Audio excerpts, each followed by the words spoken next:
أعوذ بالله من الشيطان الرجيم. بسم الله الرحمن الرحيم. أتأمرون الناس بالبر وتنسون أنفسكم وأنتم تتلون الكتاب أفلا تعقلون. صدق اللہ العظیم. یہود و نصارہ کے بعض اہل علم یعنی آسمانی کتابوں کو سمجھنے والے اپنے علم کی بنیاد پر دل سے یہ سمجھتے تھے کہ حضرت جناب محمد الرسول اللہ صلی اللہ تعالی علیہ وسلم سچے نبی ہیں اور آپ پر اترنے والی کتاب وحی الہی ہے، لیکن دنیاوی مفادات تھے جن کی بنیاد پر زبانوں سے اقرار نہیں کر سکتے تھے. ایمان تو نام ہی اس چیز کا ہے، زبان سے اقرار کرے لا الہ الا اللہ محمد الرسول اللہ اور دل کو اس پر یقین نصیب ہو. لیکن اگر ان سے کوئی نجی محفل میں آپس میں علیحدگی میں بیٹھے ہوئے پوچھتا اللہ کے پیارے نبی حضرت جناب محمد الرسول اللہ صلی اللہ تعالی علیہ وسلم سچے نبی ہیں یا قرآن پاک کے متعلق، تو وہاں پر یہ کہہ دیتے تھے کہ ہماری مجبوری ہے، ہم ظاہری طور پر زبان سے ایمان قبول نہیں کر سکتے، تم آپ کے ساتھ لگے رہو، تم دین اسلام پر قائم رہو. یہود و نصارہ کے ان بعض اہل علم کے متعلق یہ آیات طیبات اتری.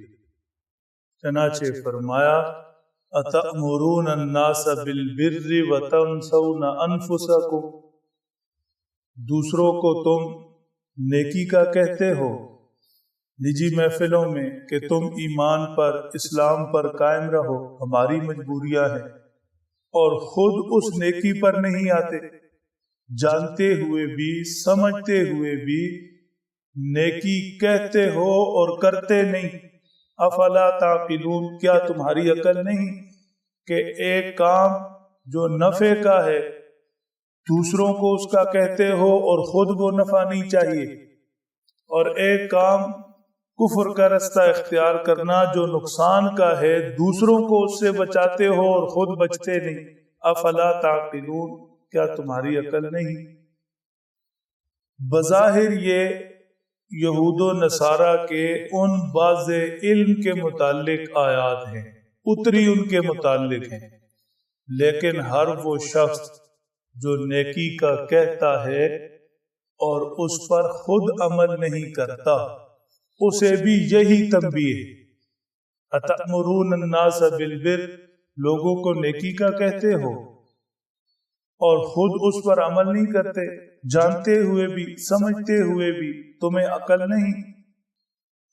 احادیث مبارکہ میں ایسے شخص کو جو خود نیکی کا کہے اور عمل اس پر نہ کرے بڑی سخت وعیدیں سنائی گئی. ایک حدیث پاک میں اللہ کے پیارے نبی صلی اللہ علیہ وسلم نے معراج کی رات کا واقعہ بیان کرتے ہوئے ارشاد فرمایا کچھ لوگ دوزخ میں ایسے دیکھے جن کے ہونٹ اور زبانیں کینچی سے کاٹی جا رہی. جب ہم نے ان سے حضرت جبرائیل سے پوچھا کہ یہ کون لوگ ہیں اتنی سخت اور اذیت ناک سزا، حضرت جبرائیل نے عرض کی اے اللہ کے پیارے نبی صلی اللہ علیہ وسلم، یہ وہ لوگ ہیں جو دوسروں کو نیکی کا کہتے تھے اور خود اس پر عمل نہیں کرتے. یعنی زبانیں نیکی کا بول بولتی تھی اور جسم کا اس نیکی سے کوئی تعلق نہیں، لہٰذا اب یہ زبانیں اور ہونٹ کاٹے جا رہے. ایک حدیث پاک میں جنت اور دوزخ کا منظر بیان کرتے ہوئے یہ بھی ارشاد فرمایا گیا کہ بعض جنتی کچھ دوسرے لوگوں کو دوزخ کے عذاب میں مبتلا دیکھ کر پوچھیں گے تمہیں کیا ہوا؟ تم تو ہمیں نصیحت کرتے تھے، ہمیں تعلیم دیتے تھے، ہمیں سکھاتے تھے، تمہاری نصیحت، تعلیم، تمہاری تربیت کی وجہ سے ہم جنت میں آ گئے، تم ہی سے ہم نے سیکھا، تم ہی سے ہم نے سنا، ہم جنت میں آ پہنچے اور تم خود دوزخ میں پڑے ہو، یہ کیا ماجرا ہے؟ وہ دوزخی ان جنت والوں سے کہیں گے کہ ہم تمہیں تو تعلیم دیتے تھے، تمہاری تو تربیت کرتے تھے، تمہیں تو حق کی بات، دین کی بات، نیکی کی بات سمجھاتے سکھاتے تھے، لیکن خود اس پر عمل نہیں تھا، لہذا اس وجہ سے ہم دوزخ میں ہیں اور آج عذاب بھگت رہے ہیں۔ تو فرمایا کہ انسان دوسروں کو نیکی کی تلقین کرے اور خود اس پر عامل بھی ہو، خود اس پر عمل کرنے والا بھی ہو۔ بعض لوگوں نے اس آیت مبارکہ سے یہ مطلب نکال دیا کہ جب تک نیکی پر عمل نہ ہو نیکی کی بات کرے بھی نہیں، یہ غلط، اس لیے کہ نیکی کرنا الگ حکم ہے اور نیکی کی بات کرنا الگ حکم ہے۔ وَأْمُرْ أَهْلَكَ بِالصَّلَاةِ، پہلے فرمایا کہ اپنے اہل و عیال کو نماز کا کہو، نماز کی تلقین کرو، پھر فرمایا وَاسْتَبِرْ عَلَيْهَا، خود بھی اس پر ثابت قدمی دکھاؤ۔ تو یہ دو الگ الگ حکم ہیں، نیکی کی تلقین کرنا الگ حکم اور اس پر عمل کرنا الگ حکم۔ اگر کوئی شخص خود عمل نہیں کرتا تو ایک حکم پر اس نے عمل نہیں کیا، اور دوسروں کو نیکی کا کہتا ہے تو ایک پر کر لیا، تو دونوں الگ الگ نیکیاں ہیں، نیکی کا کہنا الگ نیکی، نیکی پر عمل کرنا الگ نیکی۔